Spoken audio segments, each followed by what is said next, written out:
দক্ষিণবঙ্গ যখন প্রবল বন্যায় বিপর্যস্ত তখন কেন্দ্রের দিকে সরাসরি আঙুল তুললেন বাংলার মুখ্যমন্ত্রী মমতা বন্দ্যোপাধ্যায়।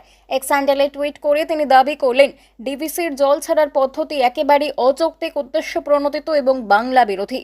টুইটে আবারও মুখ্যমন্ত্রী ডিভিসির বিরুদ্ধে একরাশ ক্ষোভ উগরে দিয়ে লিখেছেন, ডিভিসির বন্যা নিয়ন্ত্রণ আবারও বাংলাকে ডুবিয়ে দিয়েছে।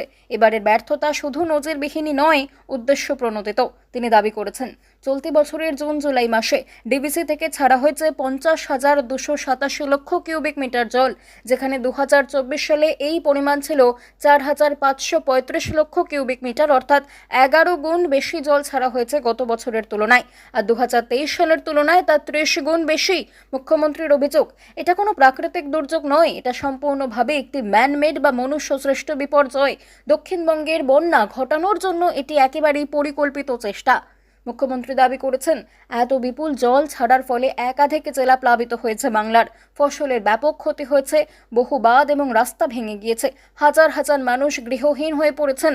তিনি অভিযোগ তুলেছেন, ডিভিসির এই ভূমিকাকে সারা দেশে কেন্দ্রের বাংলা বিরোধী মনোভাবের সঙ্গেই দেখতে হবে। কেন্দ্র যেভাবে রাজ্যকে কোণঠাসা করতে চাইছে, এটা তারই একটি অংশ। টুইটের শেষে ক্ষুব্ধ মুখ্যমন্ত্রী উল্লেখ করেছেন, বাংলায় পরিকল্পিতভাবে বন্যা ঘটানো হচ্ছে, এই ষড়যন্ত্র অবিলম্বে বন্ধ হওয়া উচিত। পরে আসছেন মুখ্যমন্ত্রী। মঙ্গলবার জলমগ্ন ঘাটালের বেশ কিছু এলাকা তিনি পরিদর্শন করতে পারেন বলেও সূত্রের খবর। সেই কারণে প্রস্তুতিও চলছে জোর কদমে। ঘাটাল থেকে ফিরে মেদিনীপুর সার্কিট হাউসে সূত্রের খবর, ঘাটাল থেকে ফিরে মেদিনীপুর সার্কিট হাউসে থাকবেন মুখ্যমন্ত্রী। পরের দিন যাবেন ঝাড়গ্রামে। প্রশাসন সূত্রে জানা গিয়েছে, মঙ্গলবার হুগলির আরামবাগে যাবেন মুখ্যমন্ত্রী। সেখানকার কর্মসূচি সেরে গোঘাট খানাকুল হয়ে চন্দ্রকোনা দিয়ে মেদিনীপুরে ঢুকবেন তিনি।